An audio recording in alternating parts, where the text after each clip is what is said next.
qui sont autour, que tu sois loyaux, la famille. Mais, écoutez, 4 mois après, mais l'eau finit et ces femmes sont là dans des difficultés. Il y a manque de barrage, il y a ces femmes, il y a des femmes qui sont dans les marchés, qui vendent les légumes, qui se lèvent le matin à 4 heures du matin pour aller le vendre dans les marchés. C'est toute la souffrance au niveau du Burkina Faso. Quand toute la difficulté. L'Afrique aujourd'hui, on n'est plus encore sur les histoires de forums. Il y a eu les forums où on n'était pas nés. Nous sommes toujours dans ça. C'est le financement que nous cherchons. On veut travailler. Merci beaucoup pour cette intervention qui démontre les impacts. Toute l'Afrique était verte. Il n'y avait pas de Sahara, il n'y avait pas de désert. Nos modes de vie à l'occidental accentués fait que nous avons ces problématiques à résoudre. Mais je vous dirai une chose, c'est qu'ensemble que nous pouvons inverser les choses. Personne ne viendra aider l'Afrique. Personne. Chaque génération a besoin d'aide. Ou un pot de fer ou un pot de terre. Dans le développement durable que nous entendons, qu'on prône, il faut se dire l'Afrique a tous les moyens possibles. L'Afrique n'a plus besoin d'aide. J'ai même proscrit ce mot dans ma façon de parler. On n'a pas besoin d'aide. On a besoin d'orientation, de transfert de technologies. Toutes ces choses-là, et de cette jeunesse qui doit prendre conscience de la culture, de notre culture, de ne rien attendre des autres, mais de bâtir l'Afrique par nous-mêmes. Voilà. Et je vais conclure en redisant toujours le concept Ubuntu de la société africaine. Comment l'un d'entre nous peut-il être heureux si tous les autres sont tristes? Dans cette culture de la tribu africaine, Ubuntu, cela signifie « Je suis parce que nous sommes ». Et je vous remercie de nous avoir écoutés. Ça m'a fait du plaisir, ça m'a donné du plaisir de découvrir que ce continent, nous y tenons tous. Et nous devons donc, par cette mesure, prendre vraiment à bras le corps le développement durable avec tout son environnement. Vous voyez, la multiplicité des sujets aurait pu nous amener à y passer l'après-midi, la journée, pourquoi pas.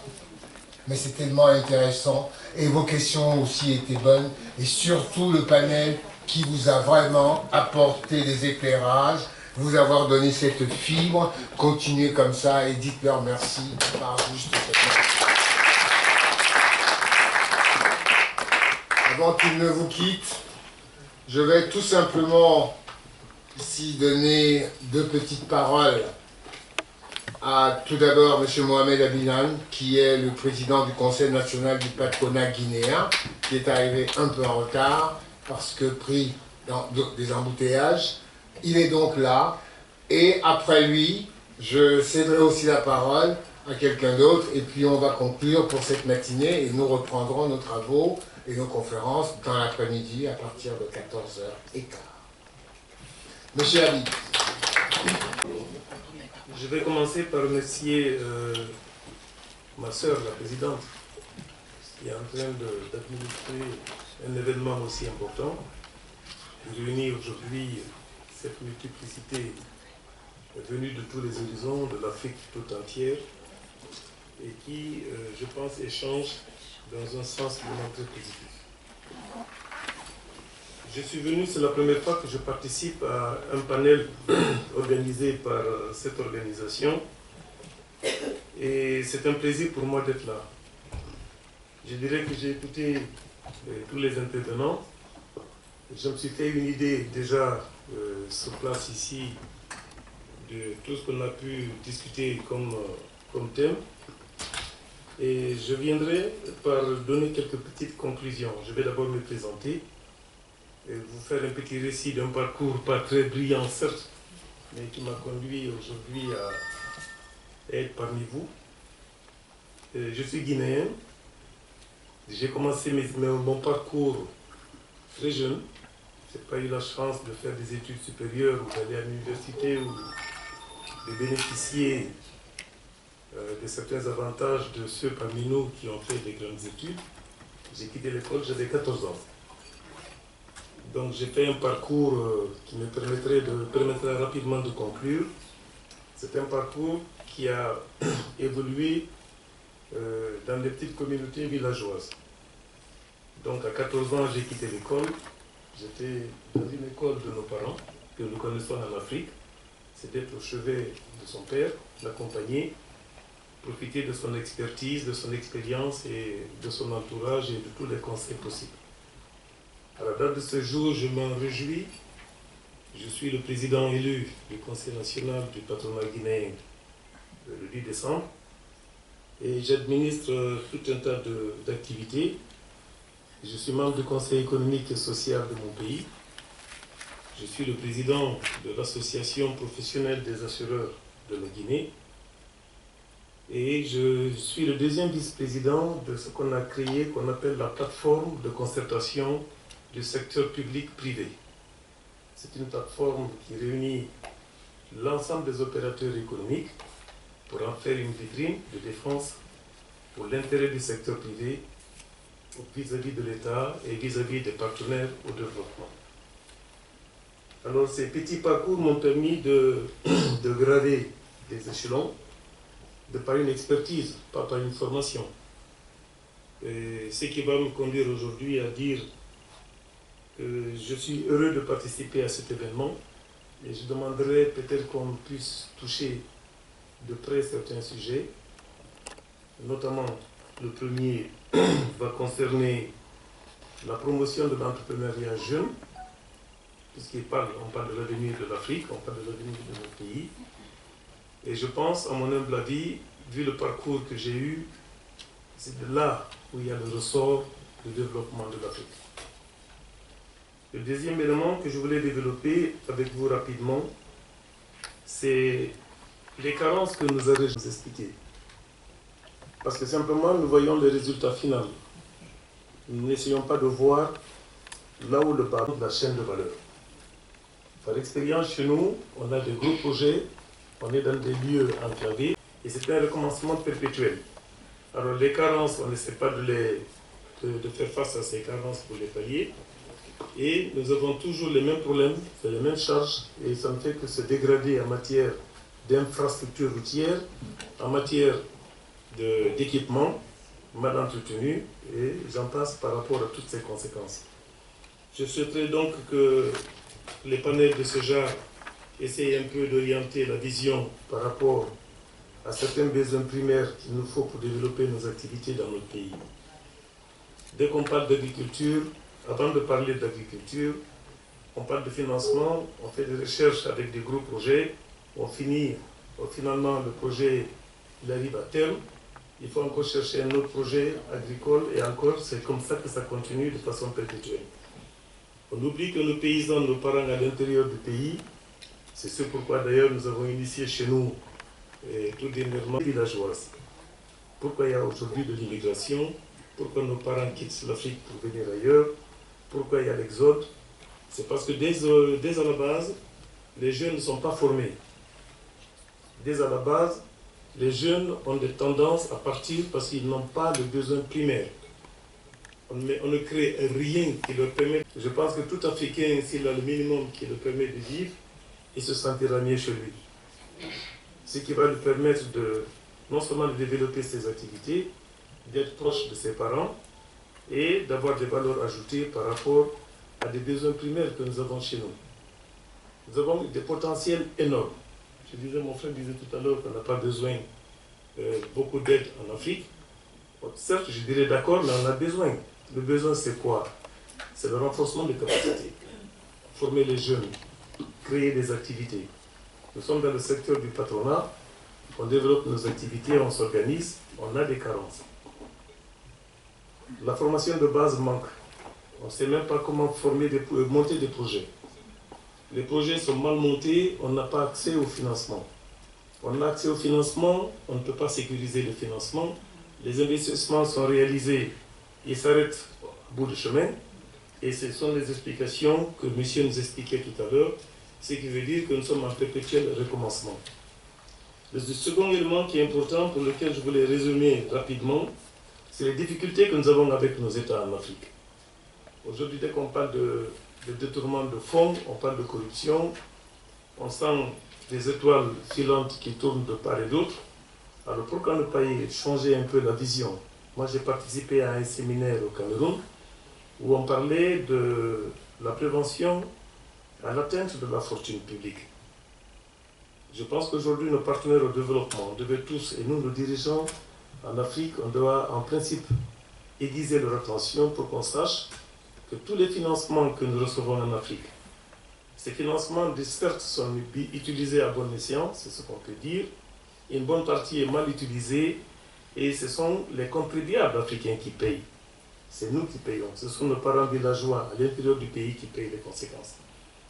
Ce qui veut dire que lorsque la fortune publique, administrée par nos administrants chez nous, et nous-mêmes, les Africains, on ne s'implique pas à la bonne gestion de cette fortune publique, ça veut dire qu'il y a une dégradation systématique des biens acquis chez nous en Afrique.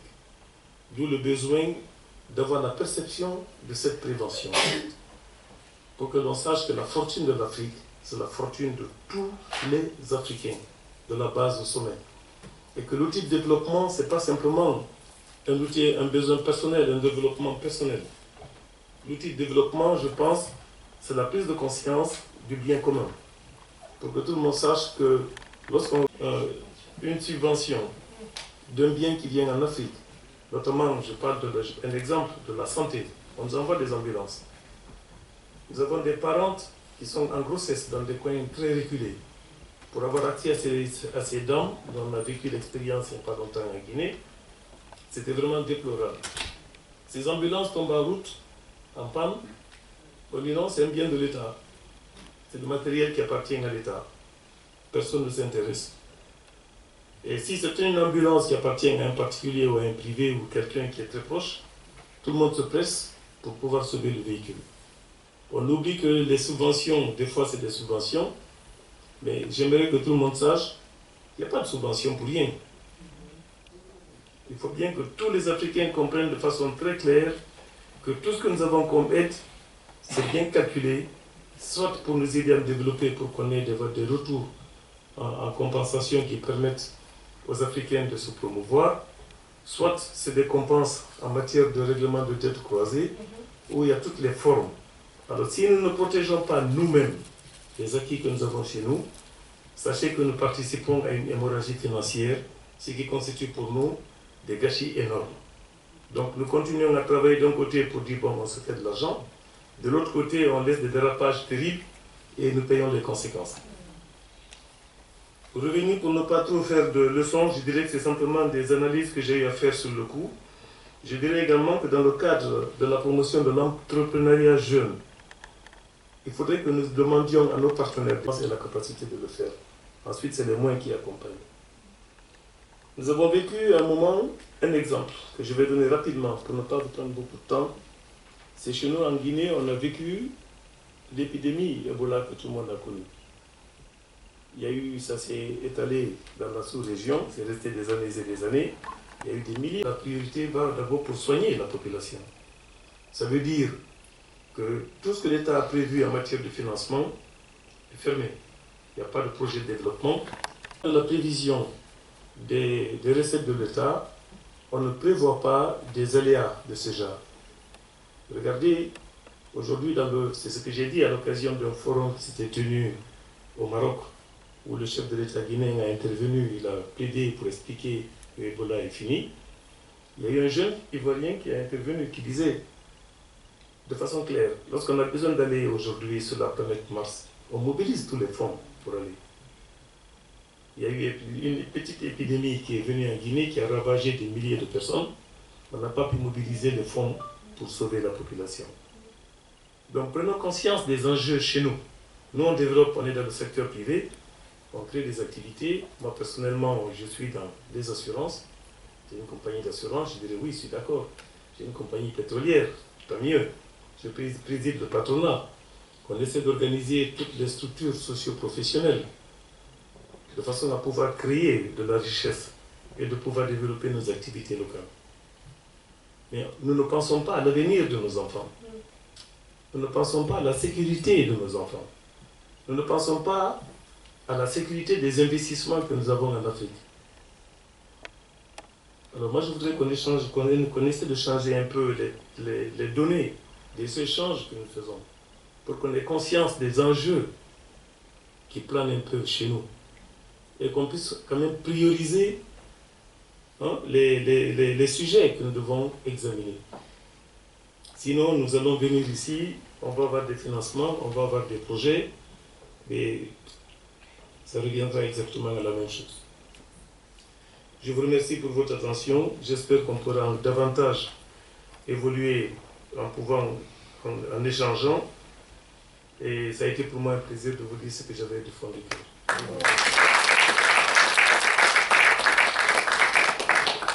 Merci, M. Mohamed Khan. C'est vrai, c'est touchant. C'est une très belle matinée, très riche. Nous allons pas tarder à arrêter pour cette matinée, mais juste avant, j'accorde 2 minutes à monsieur qui est l'administrateur général des services de l'État, au service de la coopération internationale.